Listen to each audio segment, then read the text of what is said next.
Au nom de Dieu, le Père, le Fils et le Saint-Esprit. Père de bonté, Père d'amour, en cette matinée, nous sommes venus dans ta maison. Et c'est avec beaucoup de reconnaissance que nous voudrions t'exprimer ce que nous portons dans notre cœur.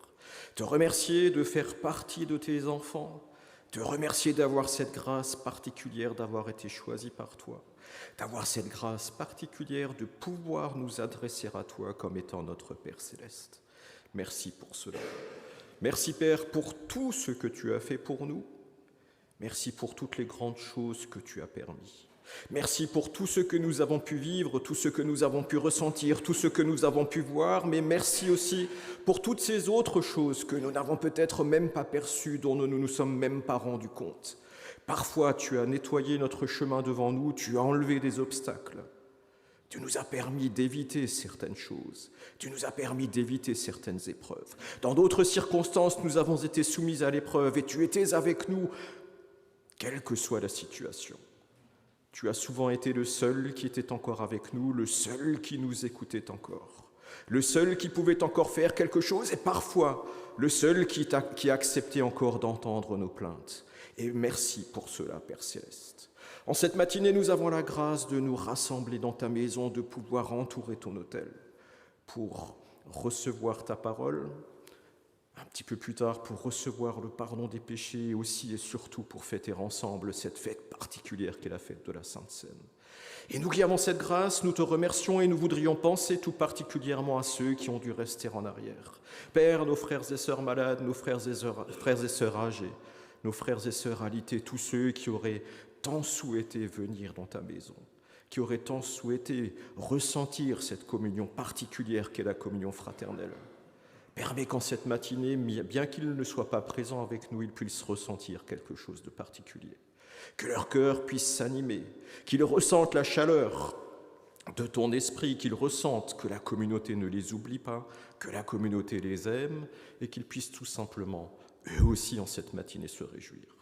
L'un ou l'autre a dû rester en arrière pour l'une ou l'autre circonstance de la vie terrestre, de la vie tous les jours.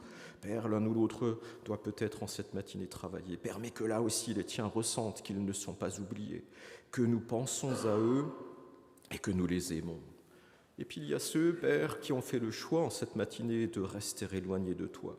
Ceux qui se sont tout simplement affaiblis dans la foi. Ceux qui ont une âme qui est malade, ceux qui peut-être dans ta maison étaient déçus par d'autres choses que nous aurions peut-être pu dire ou faire, ou peut-être même déçus parce que nous n'avons justement pas dit ou fait quelque chose. Père Céleste, permets que ces âmes en cette matinée puissent aussi ressentir quelque chose de particulier. Et là où cette nostalgie de l'âme, cette envie de venir dans ta maison, cette envie d'éprouver la communion fraternelle, cette envie d'entendre ta parole et de recevoir ce que tu as préparé pour nous a disparu, permets qu'elle puisse réapparaître. Père, nous savons qu'avec toi, de tels miracles sont possibles. Et nous voudrions te faire confiance de manière tout à fait particulière sur ce sujet-là. Père Céleste, en cette matinée, nous cherchons la communion avec nos frères qui nous précèdent dans la foi, notre apôtre patriarche, nos apôtres, nos porteurs de bénédiction. Permets qu'ils puissent œuvrer par la puissance de ton esprit, qu'ils soient emplis de cet esprit, et qu'ils puissent ainsi nous montrer la voie qu'il faut suivre. Et à nous, accorde-nous la sagesse, accorde-nous la foi, la confiance pour que nous puissions accepter le message qu'ils nous transmettent, et que nous puissions suivre les conseils qu'ils nous prodiguent, et que nous puissions ainsi les aider à faire en sorte que ton Église puisse grandir, que ton Église puisse devenir toujours plus belle. Nous cherchons aussi la communion avec le monde de l'Esprit, Père, nos frères, nos sœurs qui nous ont précédés dans la foi. Permets qu'ils puissent en cette matinée avec nous se réjouir et entourer ton autel, et que nous puissions former une seule communauté d'âme et d'esprit, et que nous puissions tous recevoir ce que tu as préparé pour nous. Et Père, pour que cela puisse se produire, permets que nous, tes humbles serviteurs, nous puissions être un outil digne à ton service. Prends-nous en ta main et permets que ce soit ton esprit qui œuvre en cette matinée, et que nous puissions recevoir exactement ce dont chacun d'entre nous a besoin. Père, nous sommes venus dans ta maison avec des besoins, des suppliques et peut-être même des demandes particulières et différentes les unes des autres. Et une seule parole sera exprimée en cette matinée. Mais Père, Nous savons que par la force de ton esprit, cette parole pourra être reçue par chacun d'entre nous en contenant exactement ce dont nous avons besoin. La force, le réconfort, réconforter, régénérer notre espoir, régénérer notre foi. Père Céleste, permets-nous de vivre en cela en cette matinée. Et pour que cela fonctionne, il faut que nous puissions maintenant être capables d'ouvrir notre cœur. Ouvrir notre cœur à ta parole, ouvrir notre cœur à ceux que tu veux y déposer. Et que nous laissions agir ensuite cette parole. Père Céleste, accorde-nous là aussi la foi, la confiance. Accorde-nous tout simplement de permettre à l'Esprit Saint que nous avons reçu d'œuvrer pour que nous puissions ouvrir notre cœur et que nous acceptions ceux que tu nous donnes. Père Céleste, en cette matinée, tes enfants sont venus dans ta maison et ont déposé sur l'autel, dans leurs humbles prières, un certain nombre de suppliques, ont déposé sur ton autel un certain nombre de problèmes, un certain nombre de soucis, un certain nombre d'épreuves qu'ils subissent. Et Père Céleste, ils attendent de toi le réconfort, ils attendent de toi la force, et pour certains, ils attendent peut-être même une réponse explicite. Père Céleste, permets que chacun puisse ressentir qu'il a été entendu, que chacun puisse ressentir que tu l'aimes, et que chacun puisse ressentir que tu as une réponse pour chacun d'entre nous. Et Père Céleste, à nous, encore une fois, donne-nous cette sagesse, donne-nous cette foi, donne-nous cette confiance pour que nous puissions accepter ta réponse, même si cette réponse n'est pas celle que nous souhaitions avoir, même si cette réponse nous demande de persévérer, même si cette réponse de toi nous demande de continuer à faire des efforts. Donne-nous la foi, donne-nous la sagesse pour que nous puissions accepter cette réponse et que nous puissions faire les efforts que tu nous demandes de faire, pour que nous puissions être bénis et que nous puissions faire de belles expériences de la foi. Père Céleste, en cette matinée, nos aînés du district de Strasbourg, du district de Mulhouse sont rassemblés à Erstein. Et ils sont aux pieds de l'apôtre. Père Céleste, accorde-leur aussi, par ton serviteur, tout ce dont ils ont besoin. Ils ont des besoins qui sont particuliers pour l'un ou l'autre. C'est difficile de pouvoir avancer dans la vie de tous les jours et parfois même dans la vie de foi. Il y a beaucoup de choses qu'ils ne comprennent plus. Il y a beaucoup de choses qui les dépassent. Il y a beaucoup de choses qui sont difficiles pour eux parce que le monde va si vite et parce qu'il y a tellement de changements qu'ils n'arrivent pas à appréhender. Père Céleste, c'est parfois difficile pour eux. C'est parfois difficile pour ceux qui sont moins âgés, donc encore plus pour eux. Père, en cette matinée, donne-leur exactement ce dont leur âme a besoin, pour que là aussi ils ne perdent pas patience, pour qu'ils ne perdent pas espoir, et qu'ils ne se laissent pas happer par le monde actuel, et qu'ils continuent à garder foi en toi, qu'ils continuent à garder tout simplement confiance en toi. Père Céleste, accorde-nous cela en cette matinée et accorde-nous bien plus et mieux encore que nous ne pouvons exprimer en parole. Nous te le demandons au nom de ton Fils bien-aimé. Amen. Amen.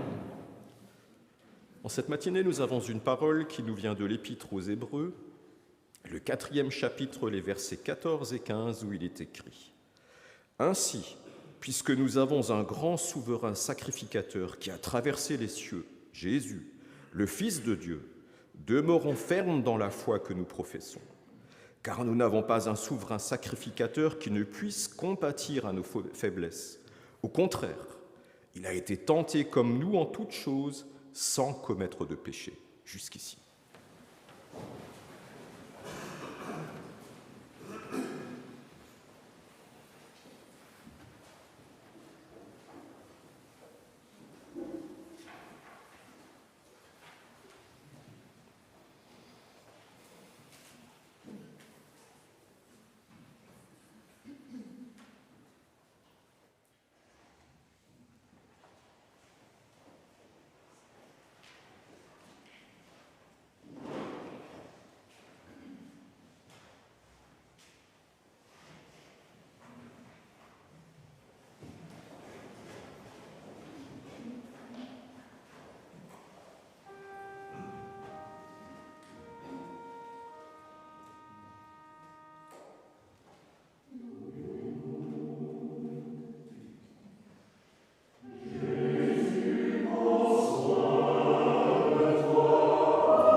En Christ, chères sœurs, chers frères, chers invités. Le cantique que viennent d'exprimer les choristes résume finalement la globalité de ce service divin et illustre parfaitement la parole dont nous avons pris connaissance en cette matinée. Une parole qui nous parle de Jésus, Fils de Dieu fait homme, Fils de Dieu qui était celui qui a souffert, de celui qui a dû lutter, qui a dû combattre, de celui qui a été accusé à tort, de celui qui a été mis à mort, mais qui jusqu'au bout est resté sans aucun péché, qui jusqu'au bout est resté dans la perfection. Et les choristes viennent parler de ce Seigneur, de ce Sauveur qui prend soin de nous, de ce Sauveur qui prend soin de nous, qui fait preuve d'amour à notre égard. Et à la toute fin de la strophe, cet appel de tout simplement lui faire confiance. Un Sauveur qui nous aime, un Sauveur qui prend soin de nous, un Sauveur en qui nous voulons faire confiance. Et c'est finalement ce que la parole de ce matin nous dit également. L'Épître aux Hébreux fait l'objet de nombreux débats. Pourquoi ? Des débats concernant son auteur. On ne sait pas très bien qui finalement a rédigé cette épître, on ne sait pas très bien qui a écrit ces versets, on ne sait pas très bien non plus à qui était finalement adressée cette lettre, à qui finalement était adressée cette épître.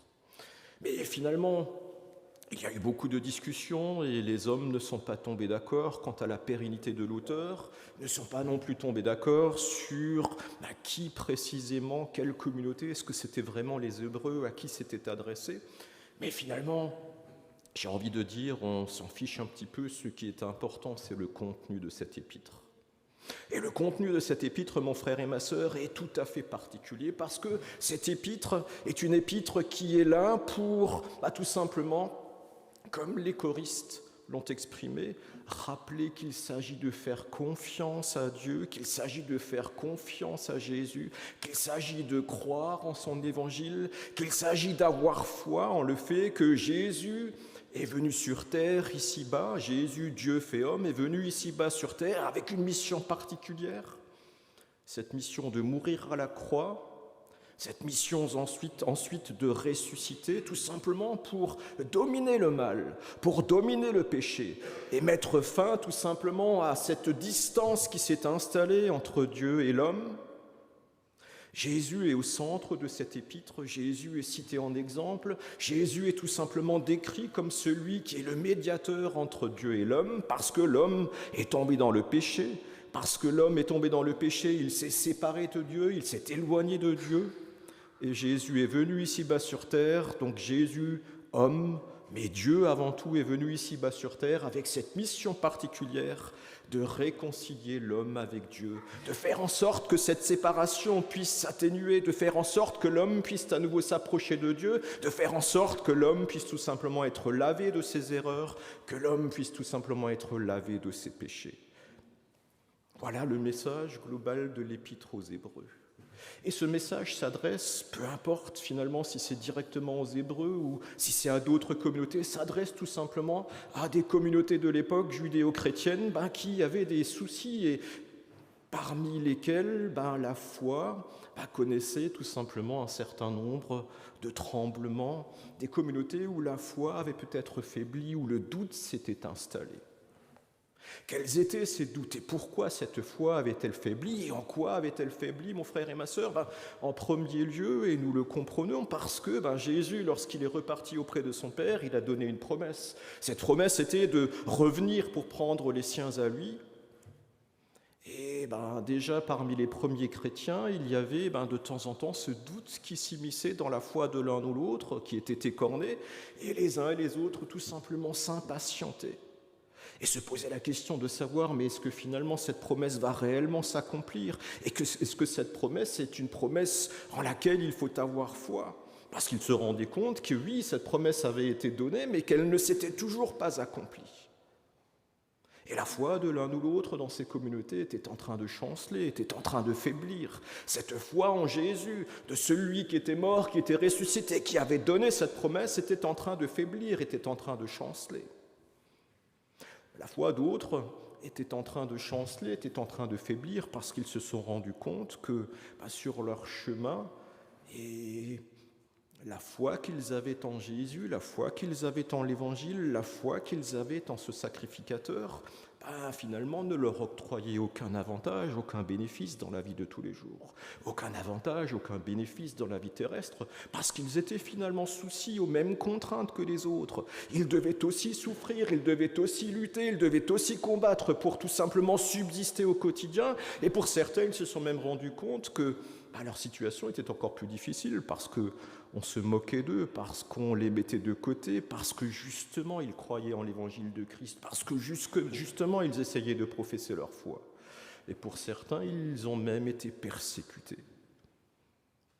Foi chancelante parce que certains commençaient à perdre patience dans le fait que Jésus revienne et accomplisse la promesse qu'il a donnée, d'autres tout simplement qui se sont rendus compte qu'au quotidien cela ne leur donnait finalement peu d'avantages, voire pas d'avantages du tout, au contraire que c'était quelque chose de contraignant et qu'en plus ils se faisaient persécuter pour cela. Et c'est pour cela que leur foi s'est tout simplement mise à chanceler, mon frère et ma sœur. Et tout simplement, cette épître, elle est là pour rappeler en fait et recentrer les choses, pour rappeler que Jésus est le centre de toute chose. Certains aussi ont eu leur foi qui a été mise à rude épreuve, peut-être certains ont été déçus par l'une ou l'autre chose qui se sont passées dans les communautés qu'ils visitaient à l'époque, et l'un ou l'autre s'est peut-être même détourné de sa communauté. L'un ou l'autre n'a plus vu de sens dans le fait tout simplement de vivre cette communion fraternelle, cette communion de frères et de sœurs.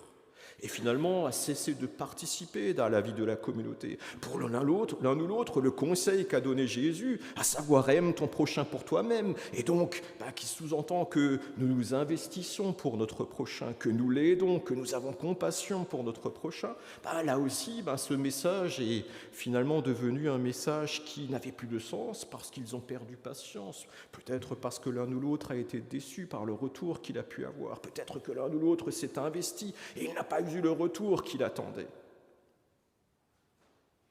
Peut-être même que l'un ou l'autre dans ces communautés s'est carrément détourné, il y a eu un conflit, il y a eu des problèmes avec tout simplement celui qui dirigeait cette communauté, celui qui en était responsable.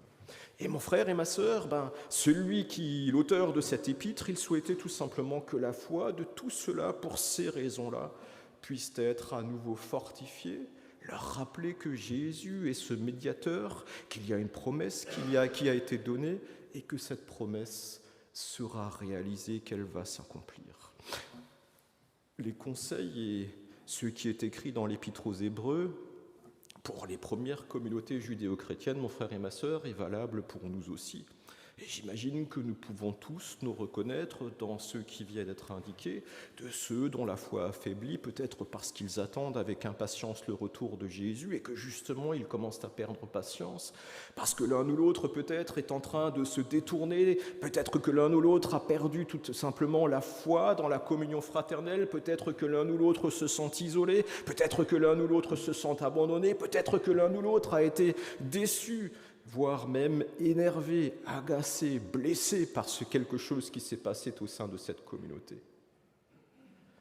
Et le message en cette matinée de notre Dieu, qui avait été adressé à l'époque par cette épître aux chrétiens, est le même en cette matinée. Notre Dieu veut simplement nous rappeler qu'il est là. Notre Dieu veut simplement nous rappeler ce qui est essentiel, que l'évangile de Christ est quelque chose qui est véritable, qu'une promesse a été donnée, et que cette promesse s'accomplira, mon frère et ma sœur, même si cela doit prendre encore un petit peu de temps. Et ce qui nous est demandé, comme c'est indiqué au début du 14e verset, c'est maintenant de faire preuve de foi et d'avoir une foi qui est ferme.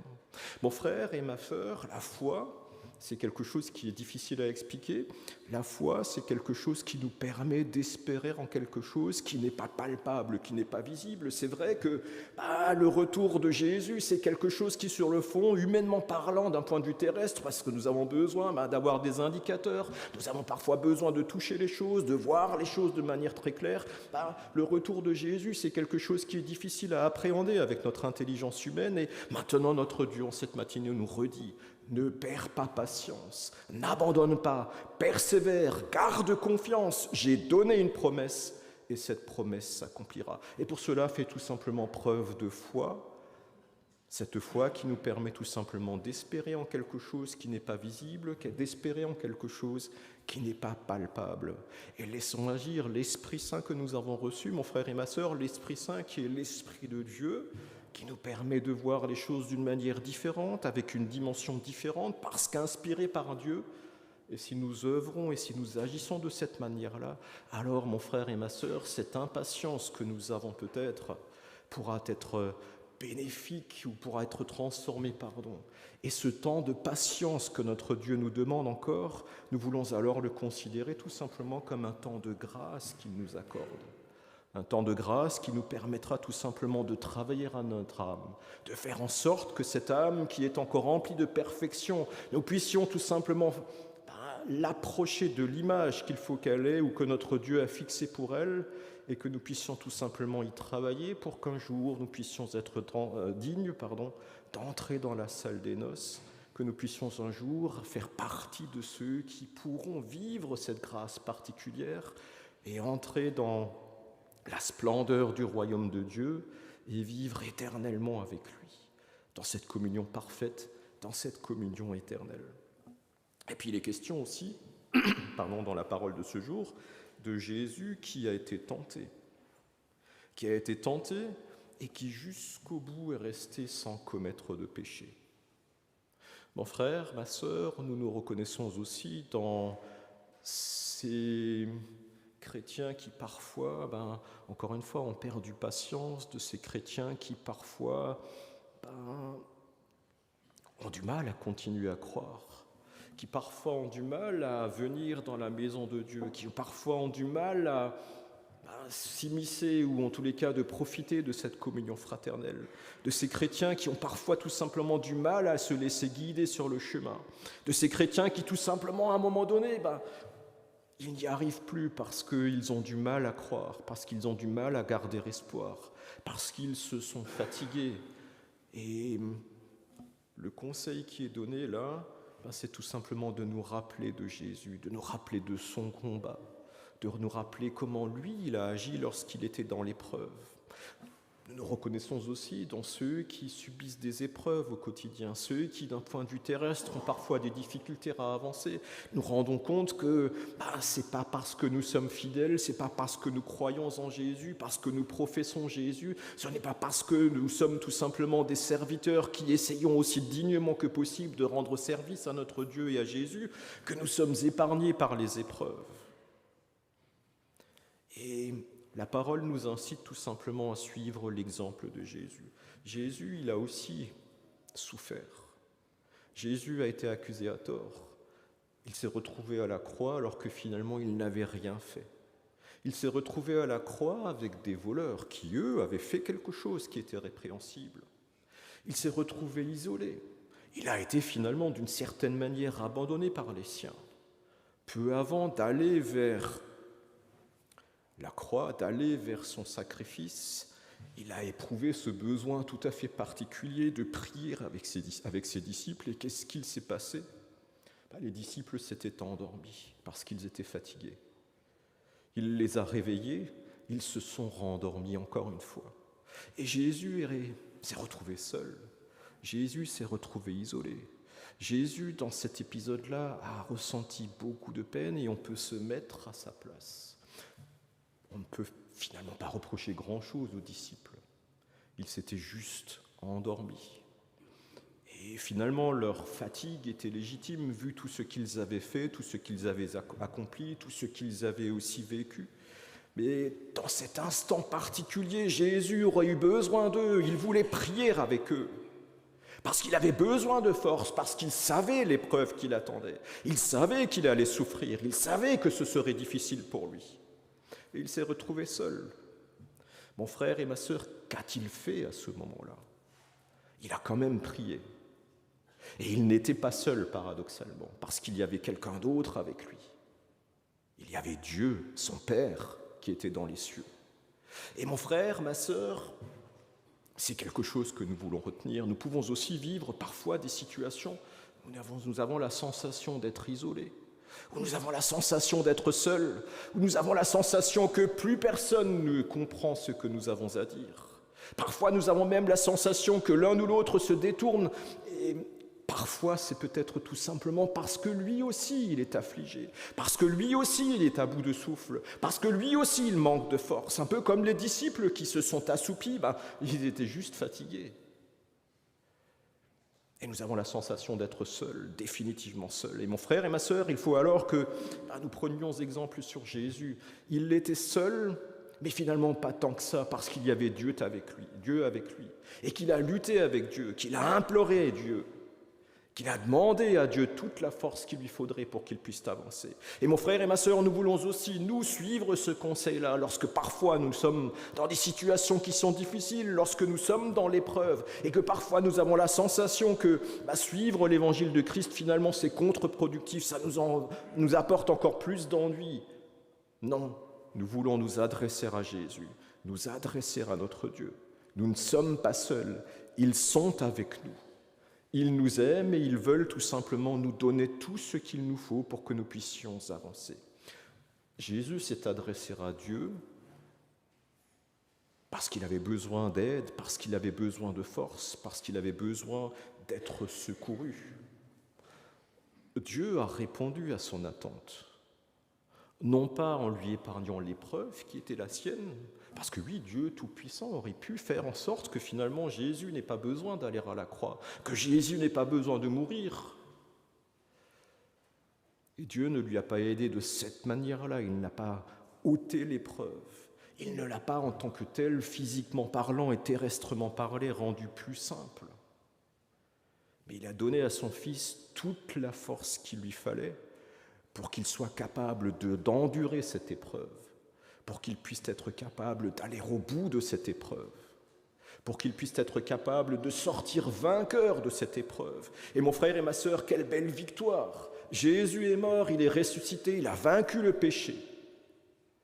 Encore une fois, comme cela a été exprimé au tout début du service, pour que ce fossé qui s'est creusé entre l'homme et Dieu puisse tout simplement être comblé. Quelle belle victoire!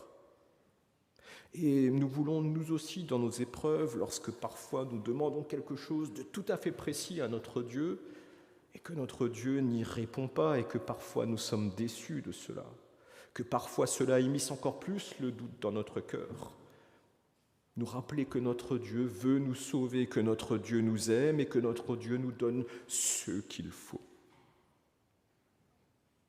Parfois nous avons l'impression qu'il ne nous aide pas. Mais mon frère et ma sœur, notre Dieu nous aide en toutes circonstances. Et c'est ce message-là qu'il souhaiterait nous passer encore une fois en cette matinée. Il nous aide et lui sait de quoi nous avons besoin. Parfois, nous avons la sensation de savoir et parfois, nous voudrions tout simplement que l'épreuve soit ôtée de notre chemin. Dieu ne voit pas les choses comme cela. Parce que Dieu sait de quoi nous sommes capables. Dieu sait de quoi nous sommes capables si en plus nous travaillons avec lui, si en plus nous nous laissons guider par lui, si en plus nous acceptons ce qu'il nous donne et que nous travaillons avec. Mon frère et ma sœur, c'est ce que nous voulons faire aussi dans ces périodes de doute, dans ces périodes où nous nous sentons peut-être délaissés, dans ces périodes où parfois nous voudrions prier, mais il n'y a plus personne autour de nous pour nous aider à prier ou pour prier avec nous, nous adresser à notre Dieu, peut-être dans la solitude, mais être conscient que notre Dieu est là, que notre Dieu nous écoute, être conscient que notre Dieu va nous donner tout ce dont nous avons besoin pour que nous puissions avancer et un jour entrer dans sa gloire. Et mon frère et ma sœur, pour conclure, je voudrais tout simplement lire ce qui est écrit dans le verset suivant, parce que je crois que là aussi, cela est un beau résumé, une belle conclusion. L'auteur de l'Épître, il dit « Approchons-nous donc avec assurance du trône de la grâce, afin d'obtenir miséricorde et de trouver grâce pour être secourus dans nos besoins. Voilà, mon frère et ma sœur, ce que nous propose notre Dieu en cette matinée. Il sait de quoi nous avons besoin, il connaît notre situation, il ne veut qu'une et une seule chose, c'est nous mener au but. Et pour cela, nous voulons nous laisser guider par lui, nous voulons nous confier en lui, nous voulons avoir foi pour que nous puissions espérer en un certain nombre de choses qui sont impalpables, invisibles et parfois incompréhensibles à l'intelligence humaine, et avoir cette assurance que, avec notre Dieu, tout devient possible. Et si nous nous laissons guider par lui, nous serons secourus dans tous nos besoins. Amen. Amen. Je ne suis pas seul en cette matinée, j'invite notre prêtre à nous donner les pensées de son cœur. Cher Coris Lutstrov, s'il vous plaît.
En Christ, chères sœurs et chers frères, l'occasion nous est aussi donnée en cette matinée de faire, d'une certaine manière, le bilan de notre foi. Où en sommes-nous avec notre foi, avec notre espérance en les promesses que nous a faites le Seigneur Jésus, les promesses que nous a faites notre Dieu? L'auteur de l'Épître aux Hébreux, s'adressant à eux en leur disant « Demeurons fermes dans la foi ». Et en écoutant notre prêtre, nous nous sommes rendus compte que même si ils ont vécu il y a quelques milliers d'années, les choses sont exactement pareilles aujourd'hui. Ici ou là, nous pouvons aussi perdre patience et ne plus croire en le retour du Seigneur Jésus. Ici ou là, nous pouvons, pour des raisons diverses, peut-être prendre de la distance par rapport à la communauté. Si nous faisons ce bilan, ce qui importe par-dessus tout, c'est de rester ferme dans notre foi, c'est de rester ferme dans cette assurance en les choses que nous espérons. Et qu'espérons-nous? Nous espérons le retour du Seigneur Jésus. Nous espérons qu'il nous emmène auprès du Père, nous espérons en le salut de notre âme. Nous espérons que nous pourrons un jour rentrer dans la gloire du Seigneur Jésus, dans la gloire de Dieu, et vivre éternellement auprès de lui.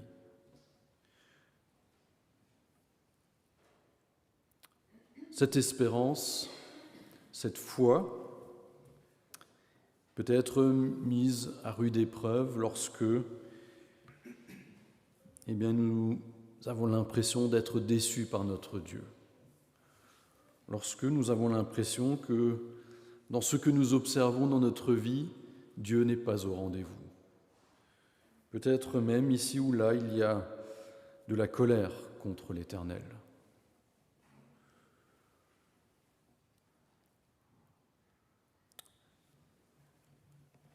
Il y a des frères et sœurs qui ont mené toute leur vie durant une vie de foi et se sont investis pour le Seigneur. Et qui, à un moment donné de leur vie, sont peut-être déçus, sont peut-être en colère contre Dieu parce qu'il ne répond plus à leurs prières, parce qu'ils ont l'impression qu'il ne répond plus à leurs prières, parce qu'ils ont l'impression que maintenant que Dieu devrait agir, eh bien maintenant il ne répond pas présent. Chères sœurs, chers frères, il peut aussi arriver que, et c'est un trait de caractère très humain, lorsque nous sommes déçus, lorsque nous connaissons une difficulté, nous cherchons le responsable. Et nous oublions très souvent de commencer par nous-mêmes. On commence d'abord par regarder autour de nous. Mais pourquoi est-ce que cette situation se produit? Pourquoi est-ce que je suis victime de cette injustice? Et on cherche un responsable et parfois, on est prêt à aller jusqu'à chercher le coupable du côté du Seigneur Jésus ou de notre Dieu. Chères sœurs, chers frères, il peut arriver que notre foi soit mise à l'épreuve. Et alors, que se passe-t-il? Très souvent, les décisions que nous prenons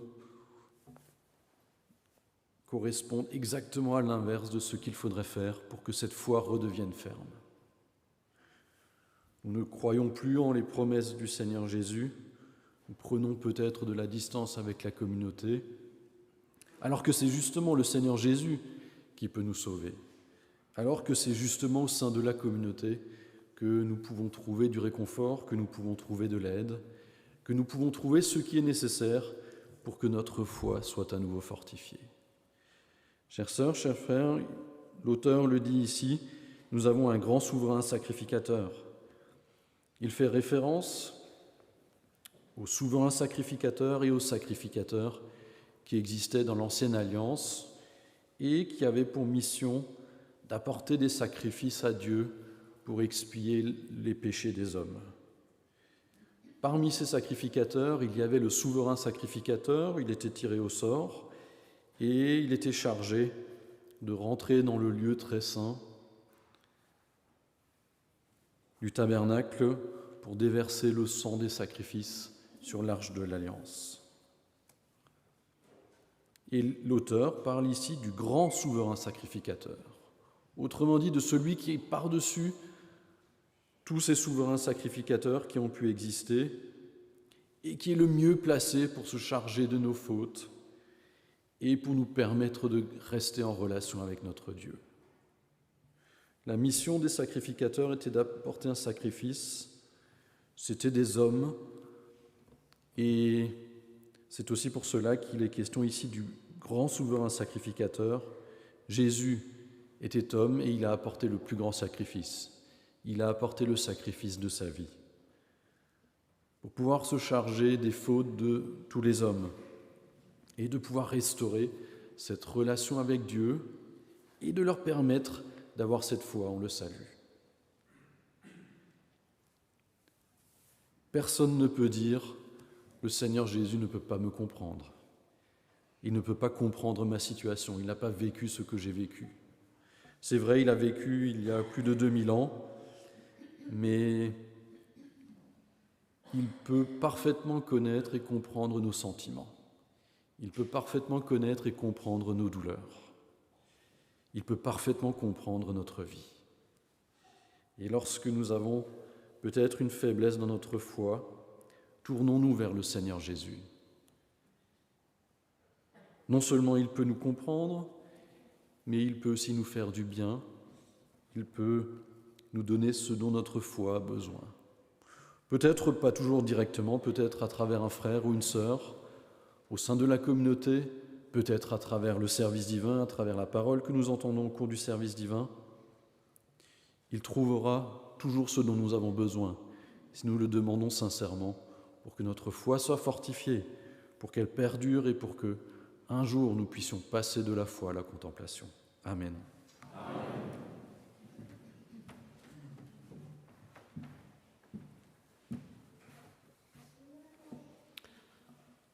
En cette matinée, notre Seigneur nous propose à nouveau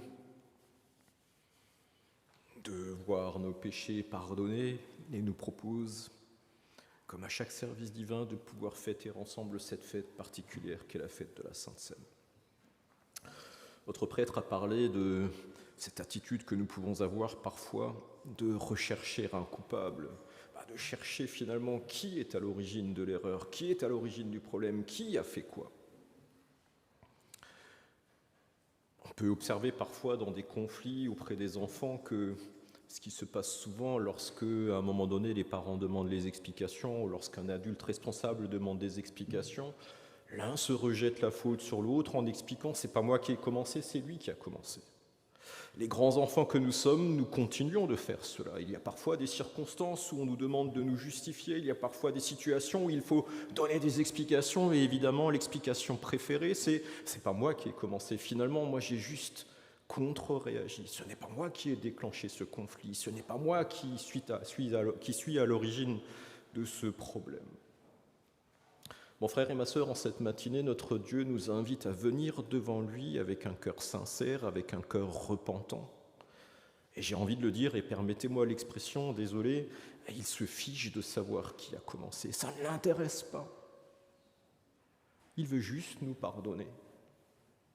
Il veut juste que nous puissions repartir avec une âme qui est saine, avec une âme qui est pure, avec une âme qui a tout ce qu'il faut pour qu'elle puisse continuer à lutter, continuer à combattre. C'est ça qui intéresse notre Dieu. C'est ça qui intéresse Jésus. Et c'est pour cela qu'il a donné sa vie en sacrifice pour nous. Ça ne l'intéresse pas. Il n'a pas donné sa vie pour qu'à un moment donné, il y ait un coupable qui soit désigné, qu'à un moment donné, on explique que ce n'est pas de ma faute, c'est lui qui a commencé, j'ai juste contre-réagi. Encore une fois, ce n'est pas pour cela qu'il a donné sa vie. Il a donné sa vie pour que nous puissions être tous délivrés de nos fautes, tous délivrés de nos péchés. Et peu importe qui a commencé, peu importe qui a fait quoi, nous voulons nous approcher devant l'autel de grâce, devant notre Dieu, avec cette âme qui est sincère, cette âme qui est reconnaissante, cette âme qui est consciente du cadeau que nous fait notre Dieu, du cadeau qu'a fait Jésus, du cadeau de sa vie, de la lutte qui a été la sienne. Et parce que nous avons cette conscience-là, ne pas chercher de fausses excuses, ne pas faire semblant, mais tout simplement être sincère, être reconnaissant, nous rendre compte de la grandeur de ce qui nous est proposé. Et ensuite, recevoir le corps et le sang de Christ dignement. Cette part divine qui vient en nous, mon frère et ma sœur, cette part divine qui vient tout simplement consoler, conforter, donner de nouvelles forces à l'Esprit Saint que nous avons reçu pour que notre âme puisse grandir, que notre âme puisse mûrir et que nous puissions voir les choses, encore une fois, d'une manière différente. Et que ce qui est invisible, de ce qui est impalpable, de ce qui est inexplicable, finalement devienne quelque chose en quoi nous pouvons croire. Même si d'un point de vue terrestre, cela paraît improbable, cela paraît incompréhensible. Voilà, mon frère, ma sœur, ce que notre Dieu nous propose à nouveau en cette matinée. Nous voulons avoir conscience de la grâce qui est la nôtre. Notre Dieu veut tout effacer. Notre Dieu veut donner ce dont notre âme a besoin, le corps et le sang de Christ, pour qu'ensuite nous puissions persévérer dans la foi, pour que nous recevions les forces, pour que nous puissions continuer à lutter, continuer à combattre, et que nous puissions un jour faire partie des vainqueurs. Nous voulons en prendre conscience, et avec cette conscience-là, cette reconnaissance-là, nous approcher de l'autel de grâce. Pour que les enfants puissent nous rejoindre, j'invite les choristes à nous chanter une strophe.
Pour parfaire notre préparation au pardon des péchés à la fête de la Sainte Seine, je vous invite à chanter la première strophe du cantique numéro 255.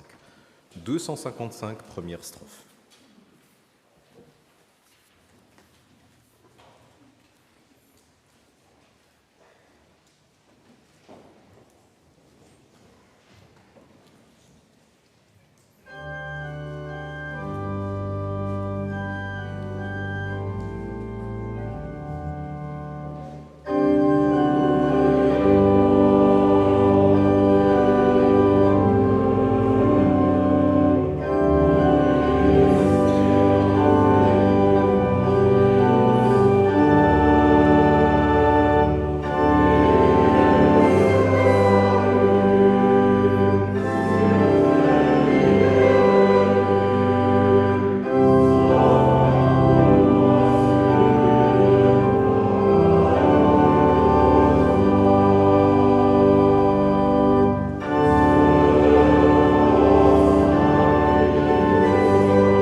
Je vous invite à la prière du Notre Père. Notre Père qui es aux cieux, que ton nom soit sanctifié, que ton règne vienne, que ta volonté soit faite sur la terre comme au ciel. Donne-nous aujourd'hui notre pain quotidien. Pardonne-nous nos offenses, comme nous pardonnons à ceux qui nous ont offensés. Ne nous induis pas en tentation, mais délivre-nous du mal, car c'est à toi qu'appartiennent, dans tous les siècles, le règne, la puissance et la gloire. Amen.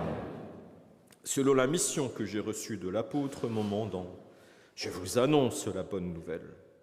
Au nom de notre Seigneur Jésus-Christ, le Fils du Dieu vivant, vos péchés vous sont pardonnés. La paix du ressuscité soit avec vous. Amen. Père d'amour, Père de bonté, à cet instant particulier du service divin, nous t'adressons un grand merci. Merci, Père, pour tout ce que tu as fait pour nous. Merci, Père, d'avoir envoyé ton Fils ici-bas sur terre et avec cette mission particulière et tellement difficile, de mourir à la croix pour que nous puissions être sauvés de nos péchés. Et nous te remercions d'avoir à l'instant pu encore une fois profiter de cela. Et nous te remercions d'ores et déjà pour tout ce que tu vas nous donner encore dans le futur et tout particulièrement dans quelques instants, cette fête particulière qu'est la fête de la Sainte Seine, où tu seras au milieu de nous, où nous recevrons une part du corps et du sang de Christ. Permets que cela puisse tout simplement nous faire du bien et que nous puissions laisser agir ce corps et ce sang de Christ que nous allons recevoir pour que cela puisse nous apporter toute la force dont nous avons besoin pour que nous puissions lutter, que nous puissions combattre et comme nous avons reçu le conseil en cette matinée, que nous puissions persévérer, garder la foi, garder espoir et garder au plus profond de notre cœur cet espoir que nous avons que bientôt tu accompliras la promesse que tu as donnée. Père Céleste, donne-nous pour cela toutes les forces dont nous avons besoin et raffermis notre foi. Permets que nous puissions aussi garder confiance en toi Et là où peut-être la foi s'est effritée, là où peut-être la confiance, là où peut-être l'espoir a quelque peu régressé, permets-nous petit à petit de reprendre des forces. Permets-nous petit à petit de retrouver toute la hargne qu'il nous faut pour que nous puissions continuer à avancer, continuer à te croire, continuer à faire confiance en toi, continuer tout simplement à nous laisser porter par toi. Père Céleste, accorde-nous cela par grâce et donne-nous maintenant mieux et plus que nous ne pouvons exprimer en parole. Nous te le demandons au nom de ton Fils bien-aimé. Amen. Amen. À présent, nous voulons fêter la Sainte Seine.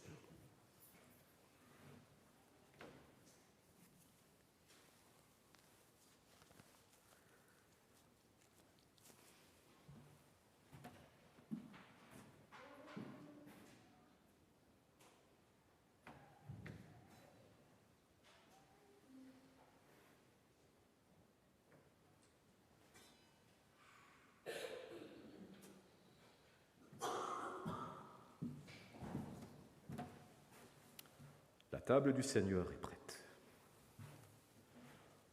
Au nom de Dieu, le Père, le Fils et le Saint-Esprit, je consacre le pain et le vin pour la Sainte Seine. Et j'y dépose le sacrifice unique de Jésus-Christ, valable en toute éternité. Car le Seigneur prit du pain et du vin, rendit grâce et dit : ceci est mon corps qui est donné pour vous. Ceci est mon sang. Le sang de la nouvelle alliance qui est répandu pour beaucoup pour le pardon des péchés. Mangez et buvez, faites ceci en mémoire de moi, car toutes les fois que vous mangez ce pain et que vous buvez ce vin, vous annoncez la mort du Seigneur jusqu'à ce qu'il revienne. Amen. Amen.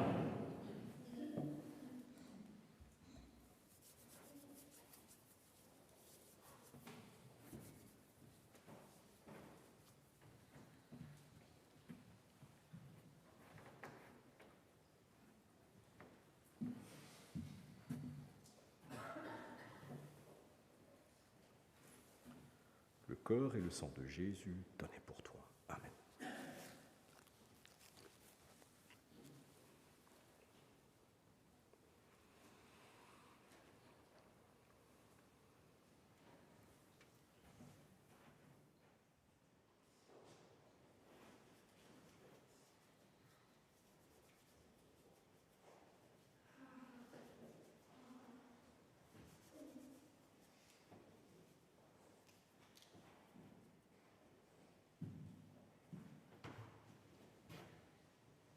Le corps et le sang de Jésus donnés pour toi.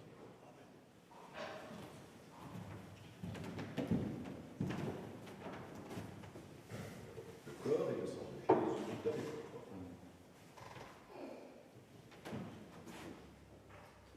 Le corps et le sang de Jésus donnés pour toi.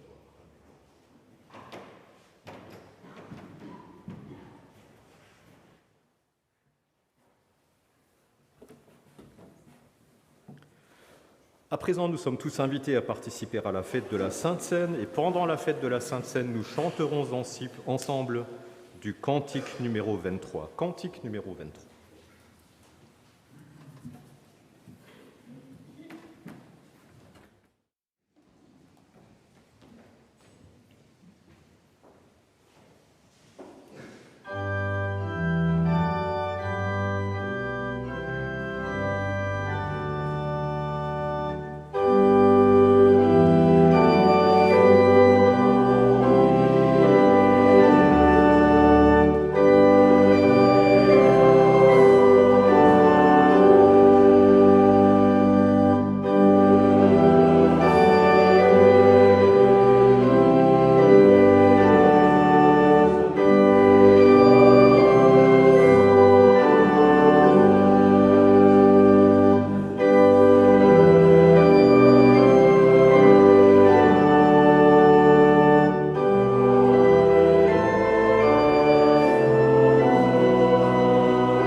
chanterons encore du cantique numéro 288. 288.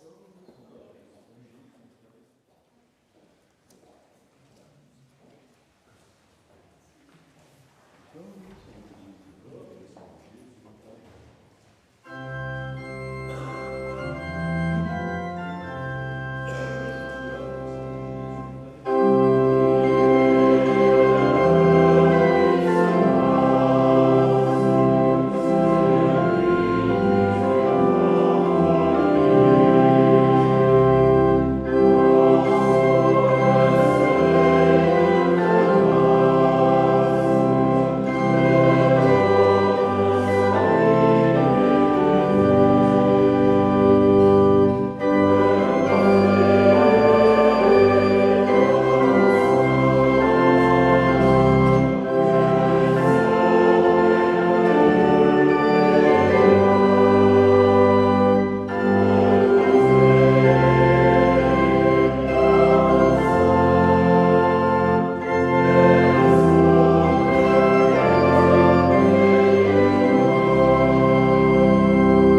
Je vous invite à la prière.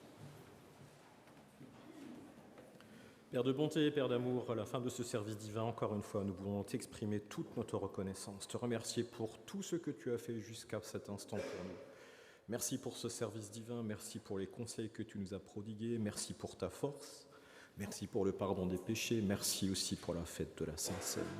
Et encore une fois, accorde-nous maintenant toute la sagesse qu'il nous faut, toute la foi qu'il nous faut pour que nous puissions mettre en œuvre les conseils que tu nous as prodigués. Père, tes enfants étaient venus dans ta maison avec un certain nombre de suppliques, avec un certain nombre de choses qu'ils ont déposées sur son autel, et encore une fois, l'un ou l'autre avec une demande très particulière, peut-être avec l'attente d'une réponse précise.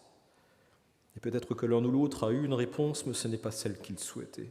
Père, accorde-nous à tous là la force qu'il nous faut, la confiance qu'il nous faut, pour que nous puissions accepter la réponse que tu nous as donnée et que nous puissions la mettre en œuvre. Même si cette réponse, même si ce que tu nous demandes de faire mérite encore plus d'efforts, nécessite peut-être encore un peu de souffrance en plus. Mais Père, nous voulons avoir cette certitude que ce que tu nous donnes, c'est exactement ce qu'il nous faut. Et nous avons parfois du mal à œuvrer avec ça, nous avons parfois du mal à le mettre en pratique. Fortifie-nous pour que nous puissions être capables de le faire. Tes enfants vont peut-être dans les jours à venir, dans les semaines à venir, être confrontés à l'une ou l'autre épreuve, à l'une ou l'autre échéance, à quelque chose qui, dès à présent et dès aujourd'hui, déjà les inquiète. Père Céleste, permets que nous puissions ressentir ta présence, ressentir ta proximité, et que pour que là aussi ça fonctionne, il faut que nous ayons un cœur ouvert et que nous soyons dans cette disposition qui consiste à chercher notre aide auprès de toi. Permets que nous puissions nous rappeler de cela. Il y a parfois des circonstances dans lesquelles nous l'oublions, nous avons l'impression d'être seuls et nous ne pensons plus à toi. Mais Père, nous savons que tu es là, il faut simplement que nous prenions la main que tu nous tends et que nous nous laissions guider. Accorde-nous là encore une fois cette confiance, accorde-nous là encore une fois cette sagesse pour que nous puissions être capables de le faire et que nous puissions ainsi vivre de belles et de grandes choses. L'épreuve ne nous sera pas épargnée. À l'image de ce que nous avons entendu avec Jésus, tu ne lui as pas épargné l'épreuve, mais tu lui as donné les forces pour qu'il puisse en ressortir vainqueur. Et Père, c'est ce que nous attendons, c'est ce que nous souhaitons, et c'est ce que nous voulons vivre. À la fin de ce service divin, permets-nous d'exprimer ce que nous avons au plus profond de notre cœur et de notre âme, ce vœu, s'il te plaît. Mets en œuvre la promesse que tu as faite. Envoie-nous ton Fils pour qu'il puisse venir nous prendre et que nous puissions ainsi être éternellement ensemble, éternellement heureux et éternellement dans cette communion parfaite. S'il te plaît, abrège les temps et accomplis cette promesse. C'est ce que nous te demandons du plus profond de notre cœur. Et accorde-nous maintenant mieux et plus que nous pouvons exprimer en parole. Nous te le demandons au nom de ton Fils bien-aimé. Amen. Amen. Que la grâce du Seigneur Jésus-Christ, l'amour de Dieu et la communion du Saint-Esprit soient avec vous tous. Amen.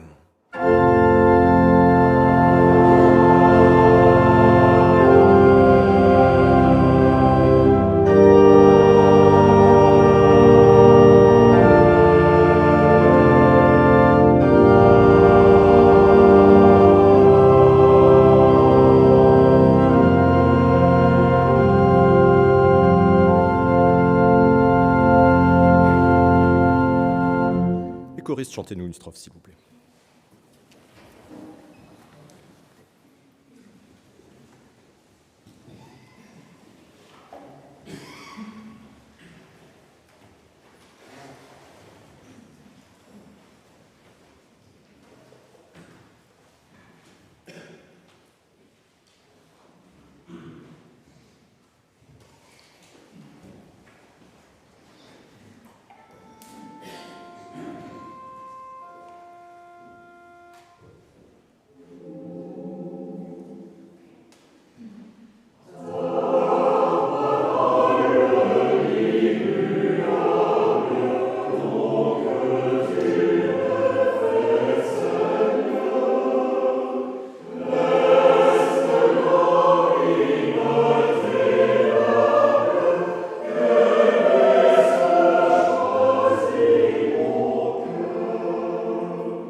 Merci.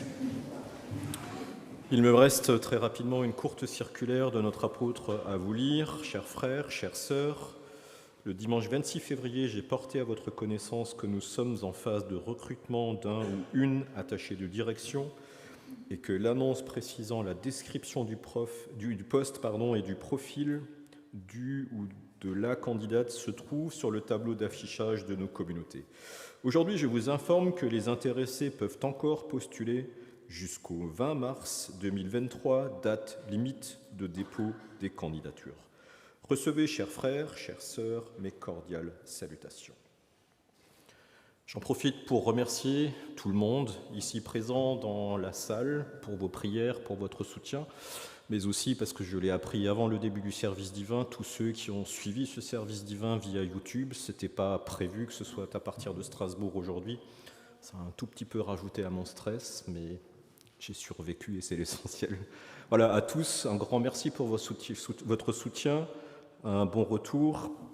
Et pour la communauté, j'ai encore quelques annonces à faire.